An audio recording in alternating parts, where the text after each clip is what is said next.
Welcome to a Talk Tools webinar. Today's presentation is Achieving Volitional Control over Phonation with Talk Tools instructor Renee Roy-Hill. So just with a quick show of hands, please confirm that you can see me and hear me. There's a little hand icon on your webinar control panel. I do see those hands going up. Thank you. If this is your first Talk Tools webinar, there are two important features that I'd like to point out. We have a questions tab and a handouts tab. We will be monitoring questions, so if you have any questions for our instructor, please submit that through the questions tab.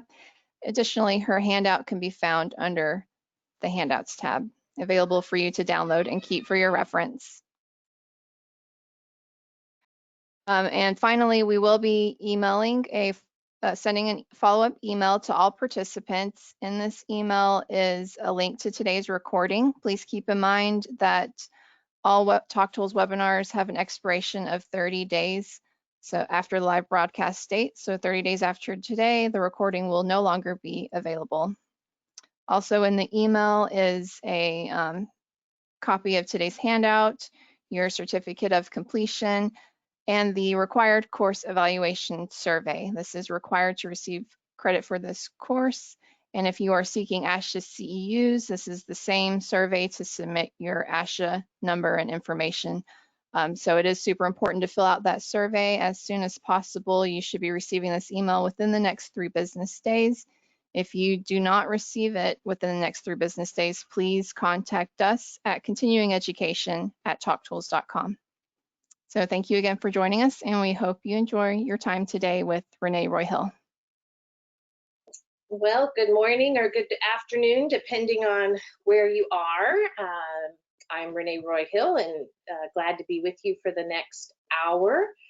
I see a few people that I recognize your names, so hello to those of you who I know.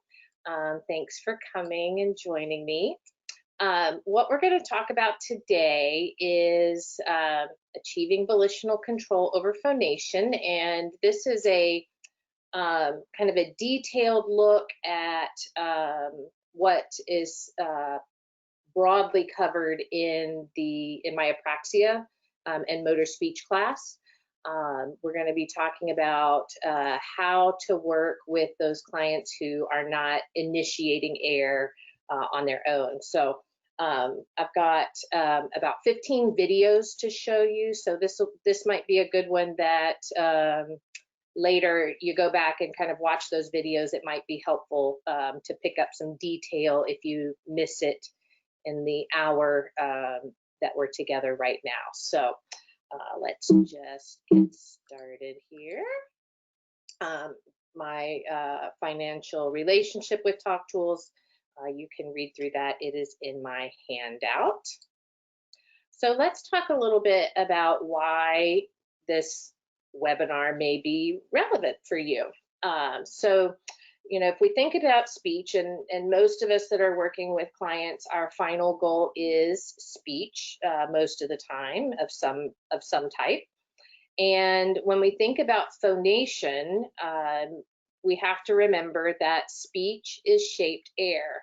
So if we don't have the airflow, if we think about it from a bottom-up approach or a systems approach, you first have to have airflow to then go through the vocal folds that will either move or not move so that we can get sound, which is voiced or voiceless. So if there's no air, there's no speech. So that's one of the reasons that working on phonation may be important, especially with clients who are having difficulty imitating speech.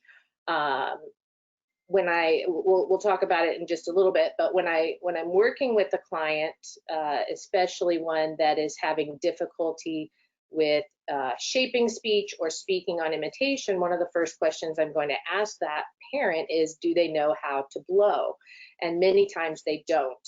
And what I find is that if I work on phonation, often as part of my entire motor speech program, because a lot of these kids will also have oral motor issues as well, as I'm working on shaping air and getting volitional airflow, we're getting more awareness of the oral mechanism. We're getting more visual attention. And so a lot of times working on that skill prior to or at the same time as I'm trying to work on volitional speech or imitation, I can get there a lot faster. I've had a lot of clients over the last 15, 20 years who, once I've taught them to blow, I've gotten control over imitation, and a lot of times even in the same session. So it can be, it's really highly linked. Now, there have been those clients who have learned to vocalize before they've learned to phonate. So it's not a 100% one-to-one relationship. They have to be able to blow to be able to speak on command. But what you'll often find is even those kids who are imitating, they may have difficulty imitating a voiceless sound. So teaching and making sure that they understand phonation and can access air volitionally can be really important for those clients. So if we think about it from an anatomical standpoint really quickly, when we think about our sounds, voiceless sounds are shaped air. So it is just air coming through the vocal tract, and then the oral cavity in a different position will create a different sound. So sounds different than s, but they're both air sounds. Speech is the beginning of voicing, so or air is the beginning of voicing. So we need that airflow to be able to start to get that voice. Voiced oral sounds are air plus the vocal folds going, and that air being directed into the vocal oral cavity so that they can produce that particular sound. So voice sounds can sometimes be more difficult for kids who don't have phonation because it adds that extra component. I need the air, then I need my vocal folds to move. All are influenced by the shape of the mouth and the direction of the air. So we have nasal sounds in the bottom green circle here, and where air plus the vocal cords and the air is directed nasally. So when we think about speech and the ability to produce an oral sound that is voiceless, an oral sound that is voiced, and a nasal sound that is voiced, all nasal sounds are voiced, it can be pretty complex from the speech mechanism side of things. So we have to take in consideration, number one, do they have the motor skills to be able to access those movements, access air? Can they grade air with their abdominals? Can they do they have velopharyngeal movement for nasal versus voiced as well? But at the very basic level, we just need to try and see, can we get that airflow going? And some of my more challenging clients, whether it's from a motor planning standpoint, they're having really difficult time accessing any motor plan, whether it's blowing or sucking through a straw or copying, clapping my hands or making a sound, all the way to the other end of the spectrum where motor planning may not be as big of a problem at this point, and it's more, I don't have the muscle control. Getting that airflow going is important from both sides. And then you have clients who have an oral motor problem and a motor planning problem, and it gets even more complex from there. I just finished a teletherapy session with a little guy who fits that criteria, who has multiple things going on. So it was challenging in the beginning to get him to be able to direct that air.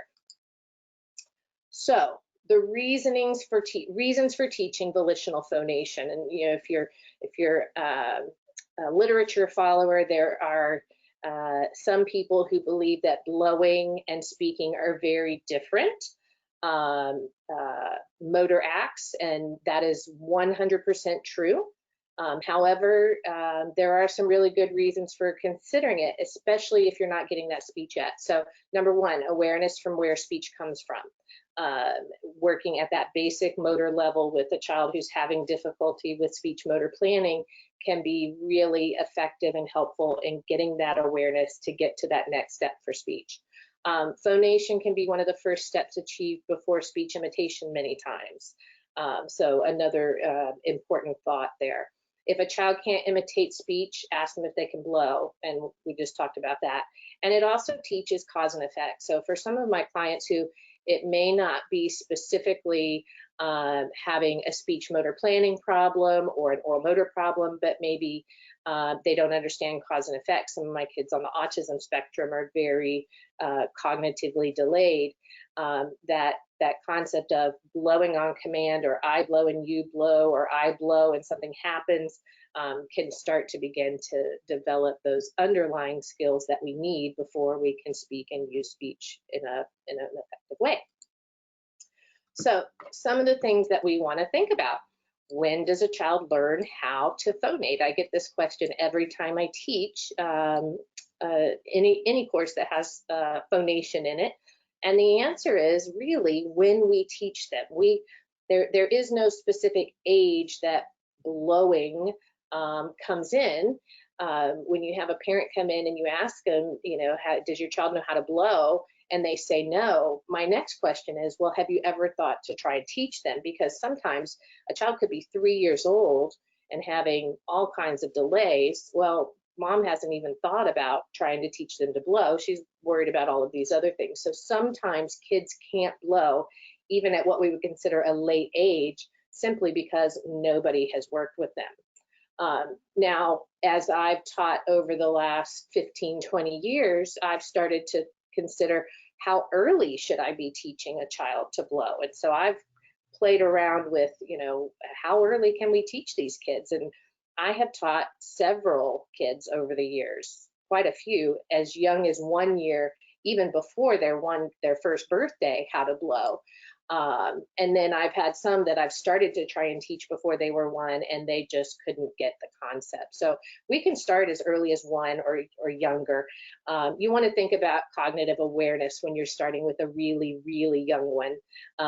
Their joint attention, their interest in interaction with an adult or another person, a lot of that can play a role. But those kids who seem to have joint attention and can follow a visual and can do a little bit of imitation, we can often teach them how to blow very early. So, we're going to learn some very, very specific steps in just a minute on how to teach phonation. And I don't start there with a child who's 1 year old. I basically start with simple exposure. So I just talk to the parents about the benefits of working on phonation. If we're doing early intervention, our goal is to try and stop the problem before the problem starts. We're thinking about all those things that we can try and teach them before it becomes a delay. So we just start with simple exposure, and I put a list of things that are very common that we can do, and just be aware that we want to try and expose them to it and see if they, through modeling, they start to show that awareness and attempt to imitate the action, and doing it in over a wide range of things. And I would say, even with a 5-year-old who's not blowing, I'm going to teach you how to use a horn and a bubble, but exposure to all kinds of things that we blow can be really important, because they might learn how to blow on food when it's hot, because that makes sense to them and there's a meaning to it, and it's done repetitively throughout the day. We think about kids maybe on the autism spectrum, then we can take that blowing on a hot plate and pair it with our new activity that we're wanting them to blow, just like I'm going to show you in just a minute. So even though we're going to talk about using a horn to get to a bubble, we could do the exact same thing, blowing on a plate of hot food to a horn to a bubble, and so on and so forth. So hopefully that'll make sense as we go. So model and opportunities, that's the most important. We don't want to stress a 1 year old out with high structured technique. They don't need it yet. So we're going to talk about several other ways that we can help facilitate airflow. This is probably not a completely all-inclusive list. These are just the ones that seem to work really quickly and easily. And not always quickly, I say that, but I have one kiddo on my caseload right now who we have worked for 5 years to try and teach him how to blow, and he just has not gotten it yet. So it's not 100% guaranteed, but these are the things that we've been trying. So we're going to talk about how can we physically help facilitate airflow through movement and using nasal occlusion. We're going to talk about the bubble blowing hierarchy and some ways that we can step back if we're having trouble getting bubble blowing. And then we're going to talk about using the horn hierarchy, or how to get onto the horn hierarchy.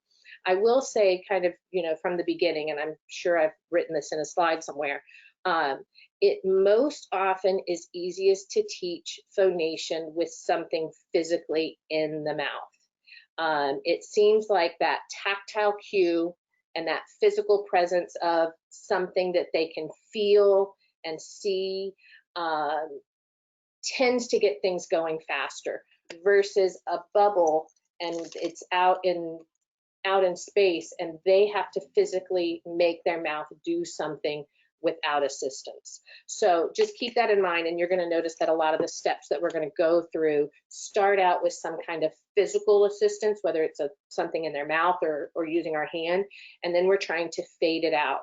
And I'll tell you what I often see with kids with apraxia and motor planning problems is those kids who still need a tool to help facilitate air tend to also need a tool to help facilitate speech. And so those are my kids who sometimes get stuck or prompt dependent on grab it over here, a tube O to say an O sound, or a prompt O, or a facial cue to say O. And then as soon as we take that away, they either can't get the vocalization going sometimes, or the vocalization is wrong. So once I seem to be able to get from that tool to them being able to blow and shape their mouth on their own, then that auditory visual, look at me, say what I say, and I'm not using anything physical to help facilitate your vocal production, seems to shift. So it's really interesting, and if you kind of watch for it when you're working with your clients, where are they in their dependency? What do they need to help facilitate imitation? A lot of those kids need a tool or need something to help them feel it. So it's kind of interesting. All right, so let's talk about the bubble blowing hierarchy. And I'm not going to teach the bubble and horn hierarchies today. We don't have time for that. But just remember that in the bubble hierarchy, there's a sequence of steps to get from step 1, where a child has no awareness of how to get that air going, all the way to the end of the spectrum, step 8, where we're blowing volitionally and we're working on abdominal grading and duration as our goal. And you can see where the final goal is. What happens with a lot of these kids who are having trouble is we start with step 1, we're popping bubbles on their lips for awareness, and we can't seem to move them to the next step. And so that's what we're going to talk about here, how to get them there. All right, and then with the horn hierarchy, the same concept. There's 12 horns that are in a hierarchy, from 1 being the easiest horn to number 12 being the most difficult to blow. There are duration requirements and there are repetition requirements. But here again, we see 2 problems that happen with the horn blowing hierarchy. Either number 1, they can't blow a horn volitionally, so we can't start the hierarchy, or number 2, they have trouble understanding duration.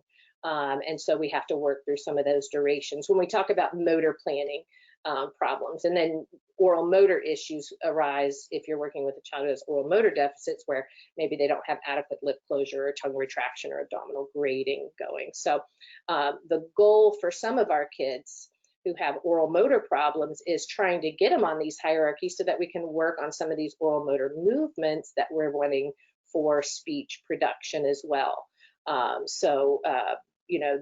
It's important for those kids who have oral motor issues as much and sometimes even more than some of those kids with motor planning issues. Okay, so let's talk about movement and air. One of the things I found very interesting early in my career is when I would hear from a parent, my child talks all the time in physical therapy, or they'll do this in physical therapy, but they won't do it in speech therapy. I have trained with Sarah Rosenfeld Johnson since my 3rd year out of college, and so I have been trained to work in stable posture, in a chair. And one of the things we started to recognize with these kids who can't get airflow going is sometimes we need to get them out of that chair and get them moving. So some different things that you can do, and some of these you're going to be able to do in your clinic, and some of these things you might not be able to, but maybe the parents have a slide or a swing at home and you can give some coaching for them to practice these there, is using activities that can facilitate movement. So for example, a slide. We might slide down the slide and I'm at the bottom and we put the horn in their mouth, and because there's momentum and airflow and excitement going, you put that horn in their mouth, or you put a bubble in front of them and they automatically blow because that momentum is helping them. When I start to see, if I see that that's working, then I'm going to try and do a little bit of alternating. I want them to blow and blow and blow and blow again until they can't blow, and then they go back up the slide. So initially we're sliding down once, we're blowing once, we're sliding once, we're blowing once, and then we start to slide, blow, blow again, and see if we can't get that momentum going. That's important for motor planning. That helps establish that motor planning. Every time you do one and you take a break, you run the risk of, when that break is over, they can't remember that motor plan. So getting those repetitions in can be really important. And doing a slide is a really good way to do that. I actually learned that from my BCBA friend that I teach the nonverbal class with. And we have a little video of a kiddo doing that for behavioral momentum with them. Swinging is a big one. So we might swing a few times and then stop and put the horn in their mouth or put the bubbles in front and try and get them to blow. And again, that momentum can help. And then we can start to fade out the swinging. Swing once or twice and then blow once and twice and 3 and 4. Trampolines, I'll show you a little video in just a second of this one. Jump a few times, say freeze, again, put that horn in their mouth, and that momentum can get that going as well. And then you can start to fade it as well.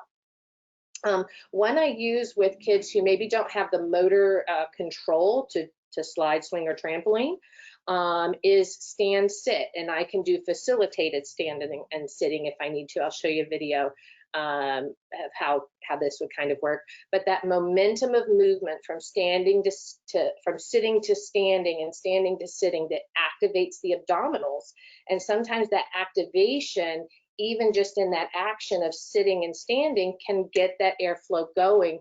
And part of it is oral motor based, where you're facilitating muscles, but part of it is motor planning based. You're getting part of the phonation going through the movement. You're getting that abdominal action, and so as you're getting that abdominal action going, you can, it's almost like accidentally get that airflow going.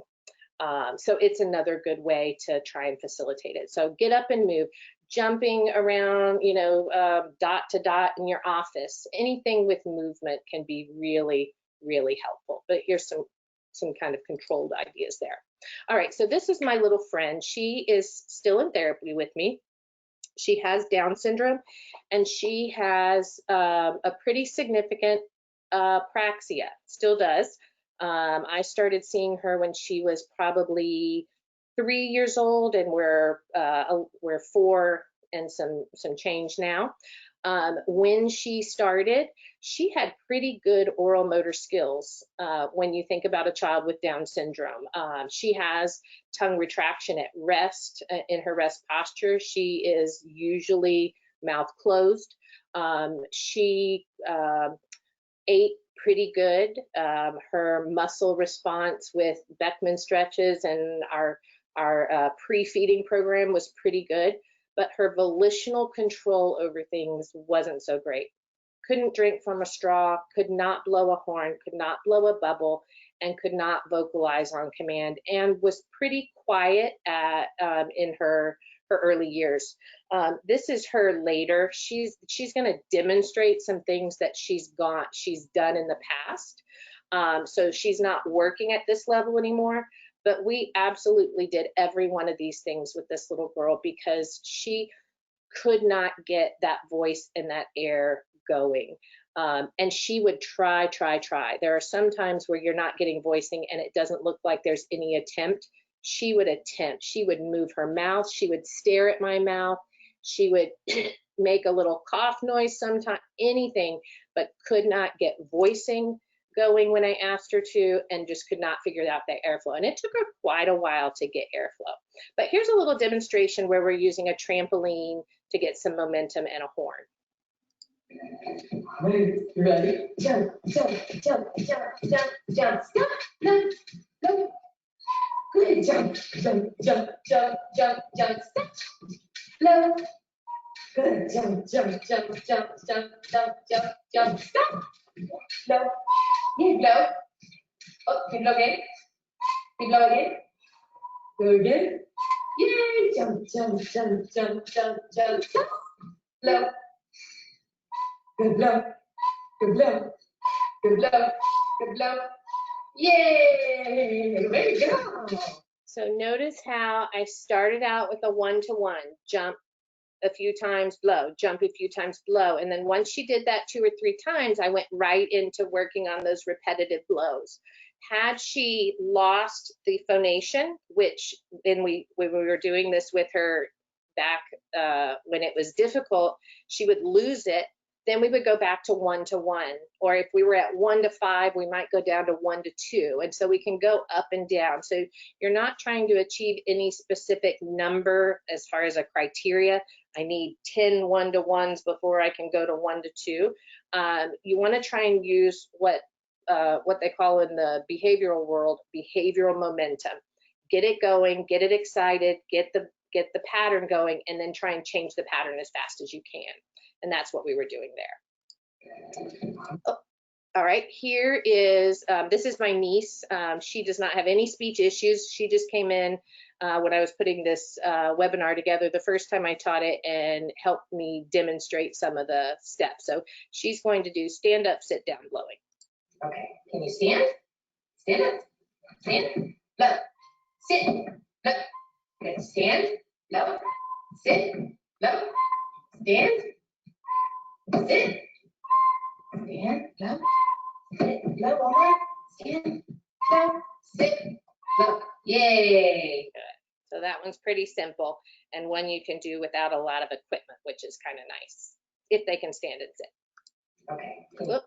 Okay, so another thing, another idea, and we teach this, or we used to teach it a lot in OPT1 when Sarah Johnson was teaching, kind of have moved away from teaching it specifically, but bouncing on a ball or on the edge of the bed can help facilitate movement. And if you've taken our OPT1 class in the past, we might have had you stand up in front of your chair, relax your body, and then sit down real hard on your chair, and you'll notice that when you sit, air comes up through your mouth when you're relaxed. So we can use that with kids, certain kids.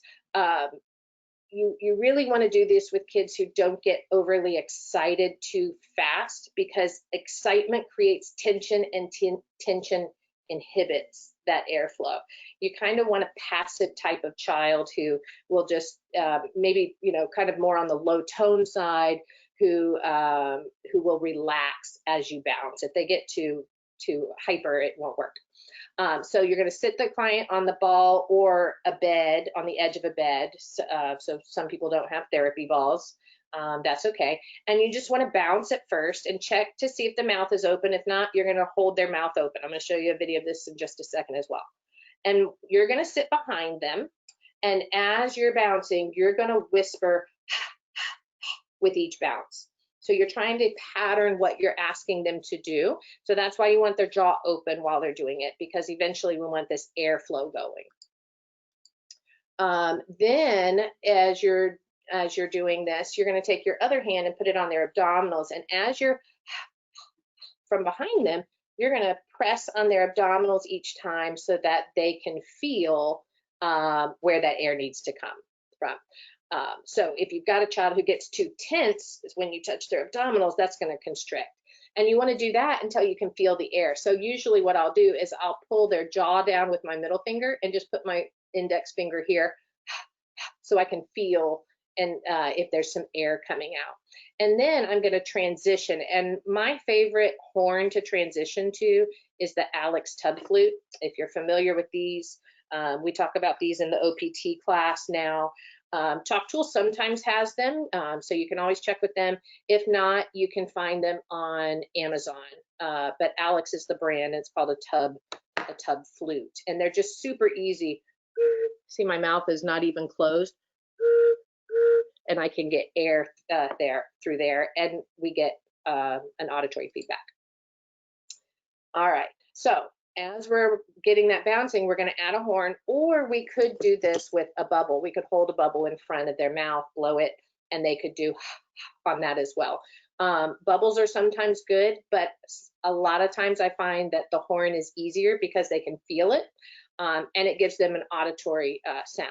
So we're going to start bouncing and saying that I'm going to feel for that air, and once I start to feel that air, I'm going to have this kind of hidden out of sight, and then I'm going to bring it in really quickly and see if I can't sneak it in. You got to be sneaky at first, and then take it right back out until you can start to get that momentum. Because a lot of times kids who have been, we've tried to teach them to blow, but every time they blow, we ask them to blow, nothing happens.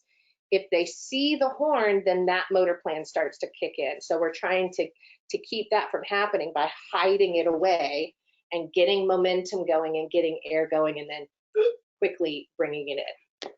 And then as your skills improve, you can reduce the bouncing. All right, so here is my friend doing a little bit of that on a ball. So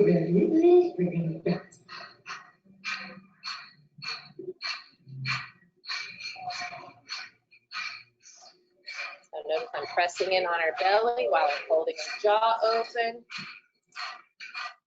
She's not looking. Good. Good.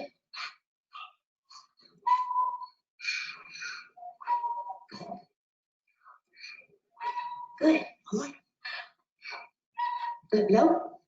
Good blow. Good blow. Yay! Super. All right. So horn number one, I did it with, and if you have a child that you know has enough capacity for air, they might be able to do that with this one.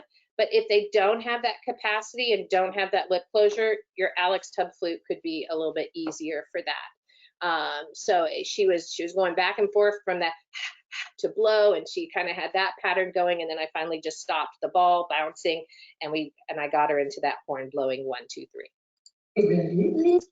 Okay. Next one that we want to think about, nasal occlusion and air. So here, honestly, this is where I usually start because I work in a therapy chair with most of my clients because they also have oral motor issues and postural control issues. And so a lot of times we're going straight from feeding into motor for speech. So I'll work with them in the chair if I can. And get them out of the chair if I need to. But first you have to make sure they're okay with having their nose plugged.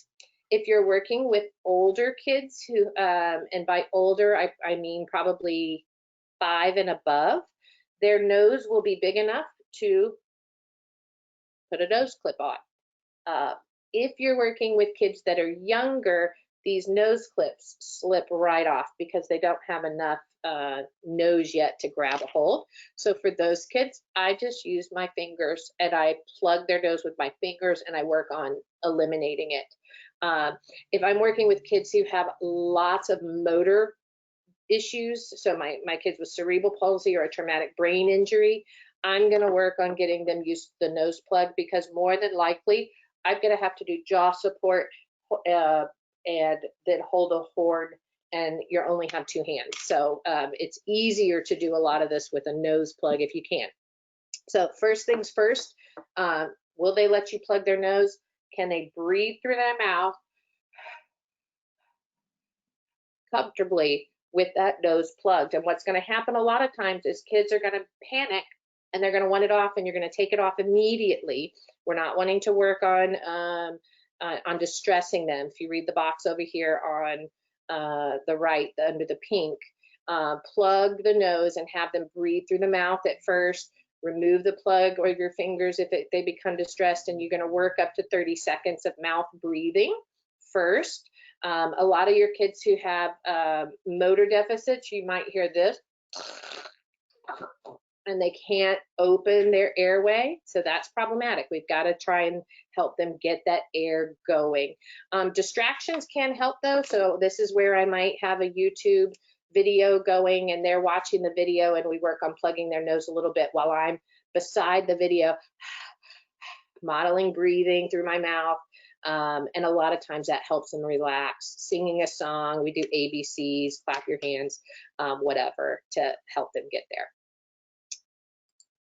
All right, so once I get my nose plug on and they can breathe easy through their mouth, then I'm gonna start. Most of the time I start with the horn, not always though. If they can't seem to get their mouth closed, they need to have a really wide open mouth to get air. Then I'm gonna start with my bubble, catch it on the wand, and have them at first, and then we can work to getting their mouth closed. So I might model first on my horn, and then have them, and then let them have a turn. Modeling can be really helpful. And what I found out after doing this for a while is when I would model this way and then I would try and put it in their mouth, they couldn't figure out that this was supposed to go in their mouth. And so now I have a horn, it goes in my mouth, and then I have one so that I'm modeling exactly what I want them to do, not almost what I want them to do. And we're going to work on practicing it with a nose plug. And my goal here is, can you do it 10 times in a row with your nose plugged without losing the motor plan? So if I can, once they can get those 10, I'm just going to take that nose plug away and see, can we keep it going? And sometimes they can and sometimes they can't. If not, then we're going to do a slower transition. So we're going to do 1-to-1 ratio and then 1-to-2 ratio, and then we can eliminate from there. So if I'm using my fingers, I'm going to plug once, let go, plug, let go. Then I'm going to try and get to 2.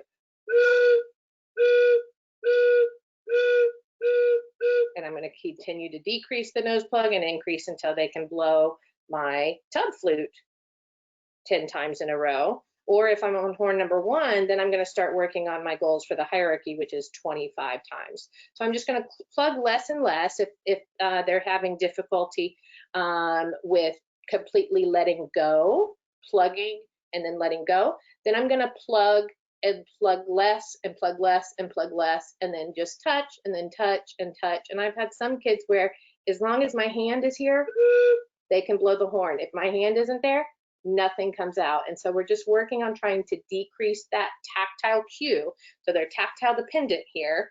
I'm not doing anything physically to help anymore, but that tactile is helping them, and then trying to get rid of that as well. I've maybe had 2 kids over the 15 years who had to have that really slowly deleted with motor planning issues. Now, kids who have phonation issues and soft palate issues and nasality issues, a lot of times we're using that nose plug and releasing it slowly because they're still working on how to direct air orally, or otherwise it goes through their nose, which is another motor plan you might see when you try and ask them to blow. They blow out their nose instead of their mouth. That's where sometimes just using that horn gives them that physical cue, and air will come through their mouth, or I may need to occlude or restrict where the air is coming from normally so that they can force it through their mouth. Okay, so here's my niece. We're going to use a nose plug with the horn and just give you a little visual of what that looks like. Ready? All right, low, low, low, low, low, low, low, low. One more, low, low. Good. Good. And if I'm using these nose plugs from Talk Tools, they have rubber bands that you can put around them that will make them squeeze less and less and less and less until it is just a little bit of a tactile cue, just like we're doing with our hands there. Ready? All right, here's a nose plug and using bubbles, so it's going to be very similar. Okay. Low. All right. Low. All right. Low. Notice how I'm touching less and less here. Good, and last one, blow. Super. Good. So there's a good example of fading your nose plug as you go there. Okay, another one. Transitioning from the horn to the bubbles. So you've got the client who's blowing the horn and they're doing that over and over and over, and you bring out the bubbles and nothing happens. And so that's one of those clients that I think is tactile dependent. Now they've got this horn, they can feel it, but they can't feel anything here. They can't initiate that airflow. So what we're going to use here is a bubble straw. So what we want to see is we're going to have our client blow their horn 10 times. Okay. I may do some alternating, one time horn, one time bubble, and see if I can quickly switch it. So here's another little sneaky approach. Okay. So we have them blow and we bring it right in. So as soon as they start to try and blow their horn, we sneak those bubbles in. And I've had some kids that I can transition that way, or I may use a bubble straw. And so what a bubble straw looks like is this, or really, there's nothing scientific about this little straw. This is a whistle straw that's cut up. Talk Tool sells them with the bubble kits, but just a little straw. Some of ours are a little bit wider than others for lip rounding for kids who need that help. But we're going to try and see if we've blown our horn a few times. Now we bring our bubble straw out and they feel it. Do they blow through the straw? And a lot of times they will. What may happen though is they blow through it once and then you bring it back and they lose that motor plan because now they see those bubbles and they're like, oh, bubbles, and they go back to their old motor plan. So we might do some alternating, blow the horn and then bubbles with the straw and go back to back and bridge them a little bit closer. Okay. So all of these things, taking something they can do and taking one small step to get to the next level. So really the only difference with this is flatter mouthpiece, round mouthpiece, and we've brought bubbles in. So it shouldn't be too big of a step for most of your clients. So here is my little friend, and she's doing horn to bubbles, and we're doing it with cheek support because her lip rounding isn't very good. So we're going to help her with her lip rounding, but that cheek support may also be a tactile cue. So if I can blow a horn and then go to bubbles here, that's less help than going from a horn to here, which is a much, the transition is more of the same because something is going between your lips both times. So this one could be a little harder for some of your clients. Okay, cheek. Are you ready? You blow. Blow. Good. Blow. Yeah. Good. Blow. Good. Good job. Blow. Good. Blow again. Yay. Blow. Good. Blow. Good. Blow. Good. Blow. Yay. Okay, so did you see where I added that cheek support because her lips didn't round? But if I had brought that bubble out and she hadn't done anything, she didn't initiate blowing, I might try that tactile cue and see if it helps. All right, now here's horn with bubbles, and we're gonna be doing a 1-to-2 ratio, just so you can see how we're trying to increase the number of bubbles she blows before we go back to the horn. Ready? Blow. Good. Good. Good. Blow. Good. Blow. Good. Blow. Whoa. There, she kind of lost it. There, she got it back. Good. Blow. Good. Blow again. Good. One more. Blow. Blow. Good. One more. One more. Yay. All right.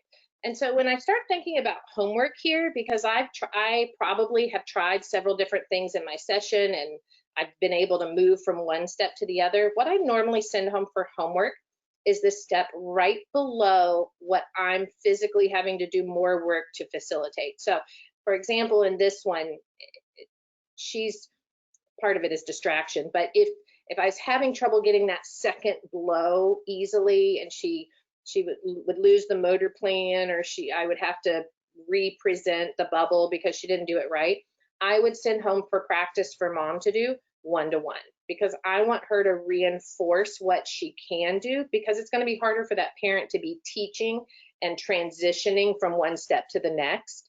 And then next week, if she came back in and now we were doing 1 to 2 real consistently, and I started to work on 1 to 3, and 3 was hard for her, then I would send home 1 to 2, a 1 to 2 practice. Okay, so now we've got one idea there. Let's just kind of go through those steps. So now we've got the client can blow horn number 1, but we're still having trouble getting to those bubbles. So sometimes the bubble straw transition is too difficult. And the only thing I can think of for some of these kids is it looks different. It's a round shape for your mouth instead of a flat shape. So that bringing in that rounding may be too difficult for them. Or it may just be the visual of it looks different, and so I can't figure out how to get from one step to another. So for those kids, I'm going to do one more step in between. I'm going to take a horn number 1 and I'm going to break off my mouthpiece. I'm going to pull it off and I'm going to put a piece, I can put these back together. Some of them break easier than others, but I'm going to take one and I'm going to put tape around the hole. And now if I blow through this, air's coming out the end. And so now I'm going to transition from my horn number 1 that gives me sound to my horn number 1 mouthpiece that feels the same, looks the same, but now I don't have any sound. And so maybe that auditory, not having that auditory makes it difficult for them. So we're going to just practice until they can blow out just the mouthpiece. So the orange box, client can blow just through the mouthpiece. Now I'm going to take the mouthpiece and I'm going to add the bubble back in. So I'm going to have them blow through the mouthpiece once by themselves, and then blow a bubble, and then blow, and then blow, and then blow, and then blow, and then blow, and then blow, until they can blow that bubble off the wand with the mouthpiece. Then I'm going to increase my repetitions to blow bubble off the mouthpiece. Okay, so you do this. If horn to bubble straw is too difficult, then you can do a horn number 1 to a horn number 1 mouthpiece. I don't know if you can break, I haven't tried to break my Alex tub flutes. You might be able to break these off too. I don't see why not. You're going to have to crack it. But you could do the same thing with with 2 Alex tub flutes as well. So either one. All right, so here's a visual of that. Blow. Hands down. Blow. Whoops. Blow. Good blow. Good blow. Good blow. Good blow. Good blow. Good.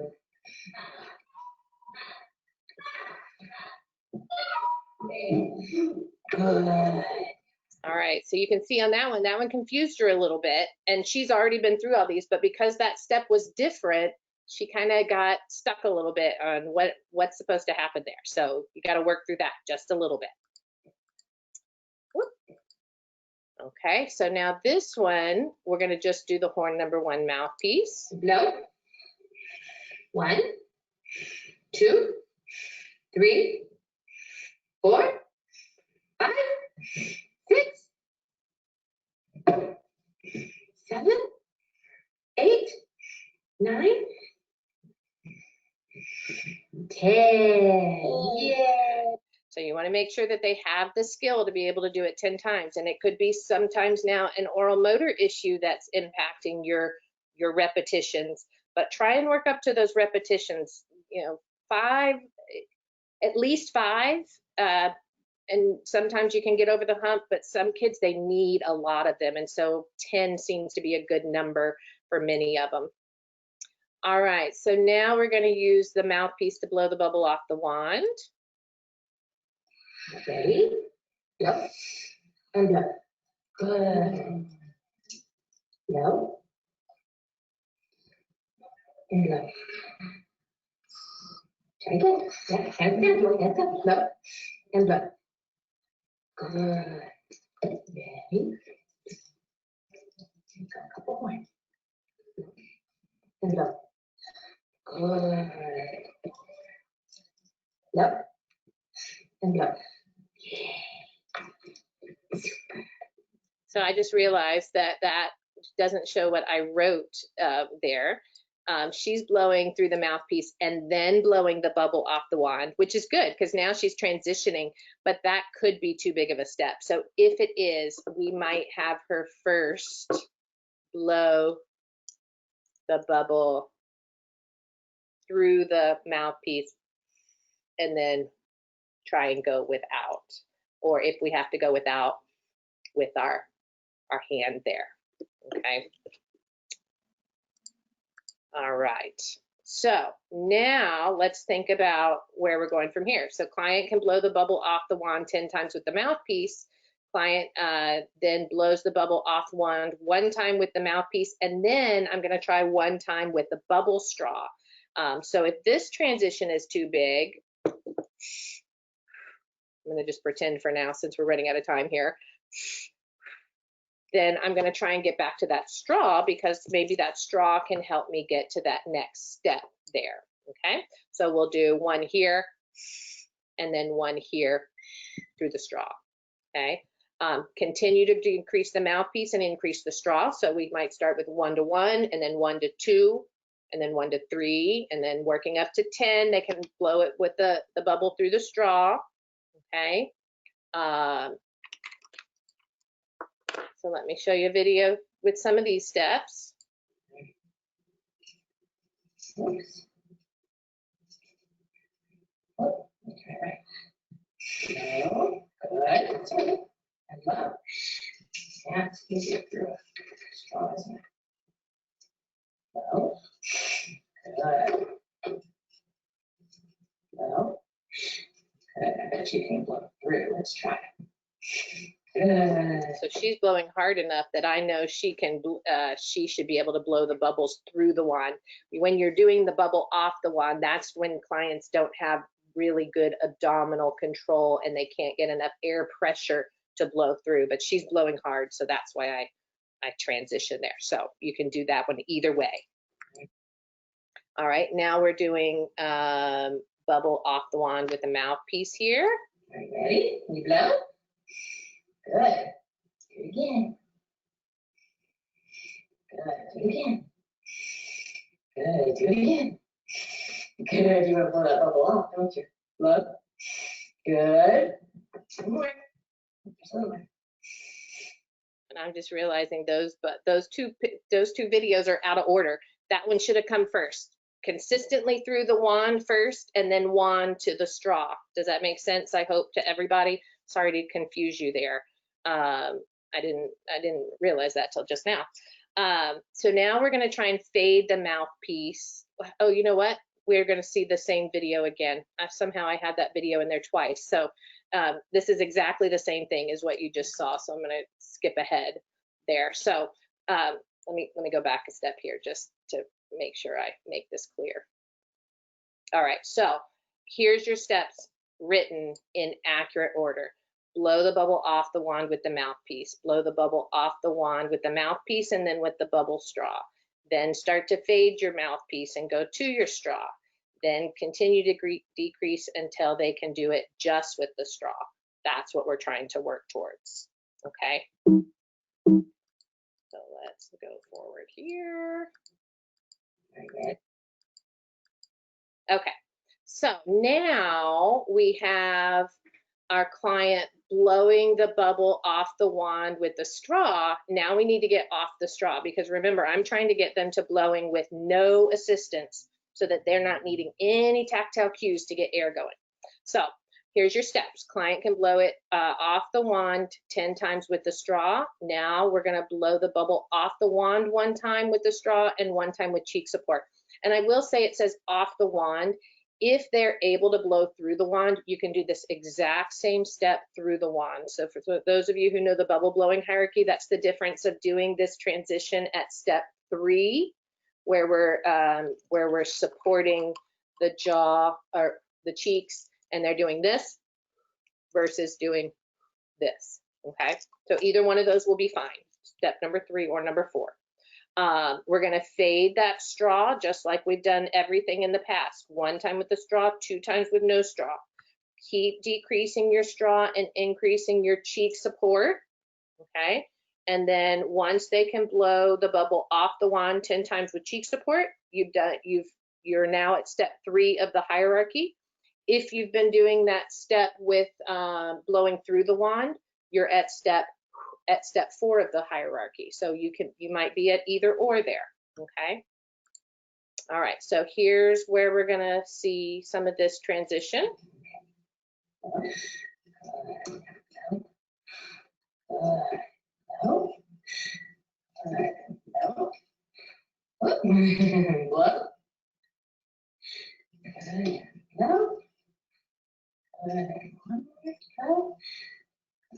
Very last one. Super.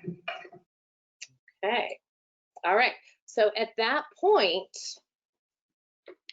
you're now ready to go on to your horn hierarchy. You're ready to go on to your bubble blowing hierarchy. And as we're going through all of these steps, I'm also working on voicing on command. And there's a webinar all on teaching voicing on command, and some of the steps that I use to facilitate voicing are what you've just learned here with teaching volitional airflow first.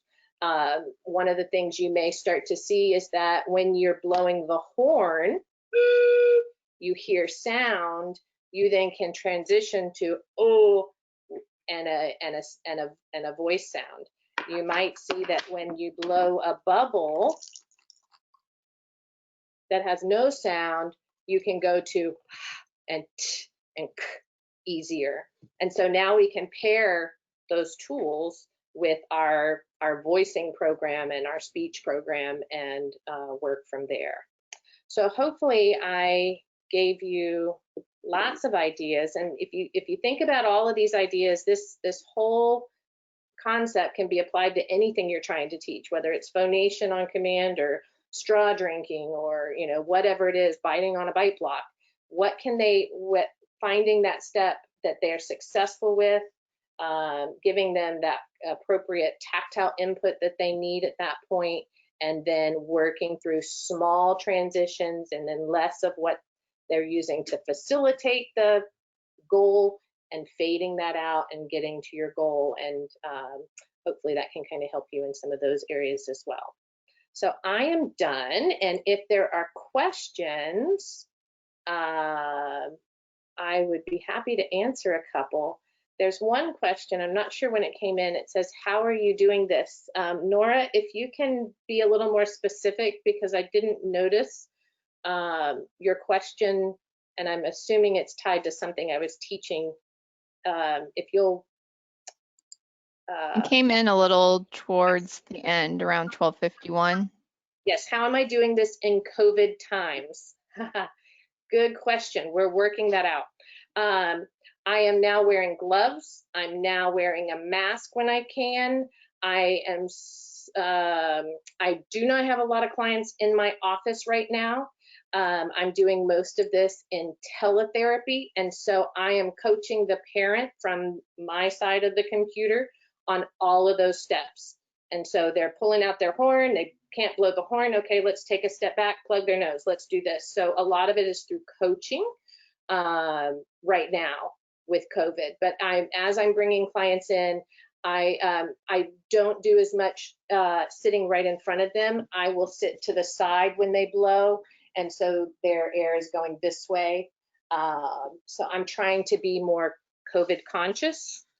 And that's going to take practice for me because I'm very used to being right in front of somebody. Next question, I have a client who's motivated to try and sing. Could I use songs to help her initiate speech after an inhalation and or go to prolong her airflow? Absolutely. That's a really good way to facilitate it. I've got one of my teletherapies right now is doing that. He can sing anything, he doesn't have any real words with it, but he has intonation. So we use that intonation and that song, and then we pause and we try and do whatever our goal is. And we're doing singing to speech, which I think is what you said. I doing it after airflow though can be tricky because some kids, if they've done lots of voicing and you try and go to blowing, they're going to voice everything. And so if I have that problem of every time I bring a horn out, they voice, then I'm going to make sure in my session we do blowing before we do speech. And then the opposite can happen when we do a lot of blowing and we try and go to speech immediately. Voiced sounds, they blow everything. And so I separate my phonation practice for those particular clients specifically. So hopefully that helps. That client has apraxia, so does mine. So yeah, you just have to look at the pattern and see what's helping and what's hindering.